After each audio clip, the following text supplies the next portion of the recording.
You are tuning in to Renewed Day by Day with Pastor LaRosa. Let us continue our lesson called The Balanced Christian Life, Part 1. So let's look at the distortion of the passive quietist. This is a title given people that distort the Christian way of life, and they're not balanced, and they become very passive. Let's look at it. The quietists, that's what they are labeled back in the 1800s, are passive. And you heard this even in the 21st century. I've even said it. Let go and let God. Well, that's a little bit passive. Quietism is somewhat mystical, somewhat subjective. It's hard to pinpoint. And originally, this is not by our group, but by other groups, was popular primarily among the Quakers. Now, when you think of Quakers, you probably think of oatmeal. There's Quaker oatmeal. But when Teacher Cindy and I was a student pastor, we were going to Bible college. We were in a place called Golden City, Missouri. And in that area, there were a lot of Quakers. And we saw how they dressed, how they isolated themselves, how they were very close-knit, quiet. They didn't talk to many people. Later on, this became a part of some of what we call the Arminian perfectionists. And what they taught is that you could totally surrender to God and you would never sin again. Sinless perfection. I've heard people say that, and then they were in a big sexual scandal after they said that. And so this is what we call the passive quietists. So then you have the distortion of the active pietists. The active pietists. And this is everything. If it's to be everything, it's up to me. If it's to be, it's up to me. God helps those who help themselves. So let's look at it. Pietism is usually connected with movements in reaction, and this is a good part of it, to the dead orthodoxy of the denominations. For example, when Martin Luther started the Lutherans, he was dynamite. He was balanced. He was both doing things and letting God do things. He was amazing. But in a very short time after he died, the Lutheran Church, like many big denominations, they became dead orthodoxy. And so the pietists reacted to that. They took the very opposite view of the quietists. They had strong emphasis on Bible study, which is normally a good thing. But remember, even the Pharisees and the Sadducees, they memorized, for example, the Pharisees memorized the whole Pentateuch, the whole first Bible. Just because somebody studies the Bible doesn't even mean they're believers. Unbelievers study the Bible. So they had Bible studies, they believed, and this is a good thing too, holy living.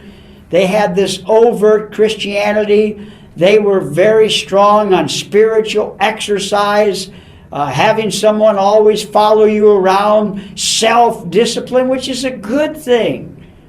But they can become very legalistic, very self-righteous, very rigid. I've met them, and they made their kids dress on certain ways on Sunday and not do anything. And they control people with their taboos, which are not even found in the Bible. And so this is what we call the pietists, the tabooists. And they can distort the active part. Now what we need is balance. Let's look at I looked at this and I just laughed because I use this. Actually, when I went on deputation, the first time I went out to raise support as a missionary, I spoke on this almost every church I went into. God's going to supply everything. This is the Moses example of quietism. If you don't bring in the active part, We need to be both passive and active. Balanced Christian life. But let's go back to the Old Testament and look at the Moses example.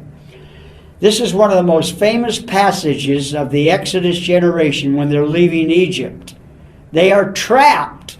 Pharaoh said they could go, but then he changed his mind. And now the whole Egyptian army is coming after Moses and the Israelites. And they're trapped. The Red Sea is before them. The Egyptians' army is behind them. And they started whining to Moses, we're going to die here. Why did you bring us out here to die? Now listen to what Moses said. And I have preached this so many times. And Moses said to the people, do not be afraid. That's a good thing. Stand still and see the salvation of the Lord. Boy, I've preached this. Which he will accomplish for you today. For the Egyptians whom you see today, you shall see no more, never again, no more, forever. And the Lord will fight for you, and you shall hold your peace. Now Moses knew that God was going to deliver them. And he had great faith, and everything he said here is true. But that was only half of the truth. He missed something. You ready? It's in the very next verse. Listen carefully. All of this is true, but look what God said. He was only half right. And the next part is very important. Look at the very next verse. The Moses correction of balance. God corrected Moses. Look at verse 15. This is the very next verse. And the Lord said to Moses, why do you cry to me? Tell the children of Israel to do what? Go forward. That's active. That's pietism. That's move out. Let's go. Keep going. Take the initiative. Now here's what Moses should have said. Okay, this is the balance. He should have said, do not worry. Do not be afraid. God will fight for us. Let's go now. The balance, correction. The balanced Christian life. You trust God, but you go. You know He will provide, but you go. You take the initiative. God will fight for us, but let's go now. Now there's a time to rest, and there's a time to just settle back and trust the Lord. But we can never become inactive. 1 Corinthians 15:8, be steadfast, unmovable, always, always, always abounding in the work of the Lord. For your labor is not in vain. In the Lord, there's the power. It's not in vain. Let's look at Paul's example of the balanced Christian life. He's the greatest teacher and the greatest example of the balanced Christian life. And it's all over his epistles. The tension is always there. Listen carefully. This is powerful. The balanced Christian life. I should write a publication. I'm afraid to Google it. I'm sure somebody's written a book with this title, but I would love to write a publication. The balanced Christian life. Let's look at it. 1 Corinthians 15:9. Listen to what Paul says.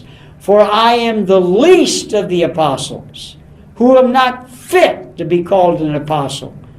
Why did he say that? Because he persecuted the church as an unbeliever. He was Saul of Tarshish. He said, I'm the chief of sinners.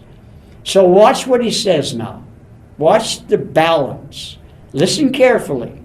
1 Corinthians 15:10. But by the grace of God I am what I am. Now listen, this is all the passive side. He sounds like a pacifist here. He sounds like just being passive. And his grace toward me did not prove vain. Now here's the active side. But I labored even more than all of them. And if you study his life, he labored. Wow. Yet not I. He never forgot where the power came from. Yet not I, but the grace of God with me. He never lost sight of the power. He always had a balance, not always, but most of the time, he had a balanced Christian life.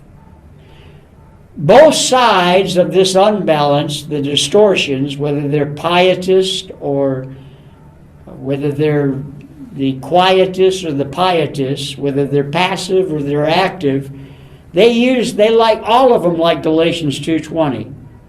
But Paul had it right.